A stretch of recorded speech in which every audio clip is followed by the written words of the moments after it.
আচ্ছা ভাই, আপনাদের গ্রামে যে এই রাস্তাটার এই অবস্থা, তো আপনারা কি কোনো কার্যক্রম নিচ্ছেন না নাকি? আরে ভাই কার্যক্রম তো নিচ্ছি। হুম এটা বিরোধ থানা 7 নম্বর ওয়ার্ড, এই ইউনিয়নের 7 নম্বর ওয়ার্ড। হুম এই রাস্তার দিয়ে এত অবস্থা খারাপ, হুম মেম্বার চেয়ারম্যান কিন্তু ঘুরে দেখতেছে না। তো আপনাদের মেম্বার কে? মেম্বার আমাদের হবু সাহেব। হবিব সাহেব। কতবার বলেছি হবু চাচাকে হুম। এটা একটু রাস্তাটা কেয়ার নাও, কিন্তু কোনো কথা শুনেছে না উনি। যেগুলা রাস্তা ভালো হুম। সেগুলার কাজ করছে, আর যেগুলা খারাপ সেগুলার কাজ করে না।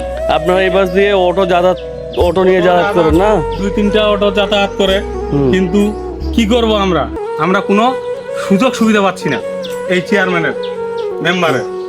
এই মেম্বারে কোনো সুযোগ সুবিধা পাচ্ছেন না? পাচ্ছি না। এইটা নিয়ে আমি তো ঠিক আছে, আপনারা একটা পরিষদের কাছে হ্যাঁ। অনুরোধ জানাচ্ছি, রাস্তাটা অতি শীঘ্রই যাতে তাড়াতাড়ি এই হয়।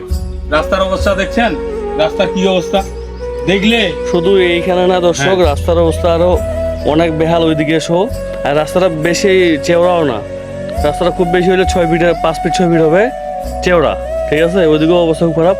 একটা গাড়ি নিয়ে যাতায়াত করতে গেলে এখানে পাল্টি খাবে, বা এই সাইডে পাল্টি খাবে। মেম্বার চেয়ারম্যানকে বলে কুলাতে পারতেছি না। আচ্ছা ঠিক আছে। একা দাঁড়িয়ে হলে হয়ে যাবে জায়গাটা।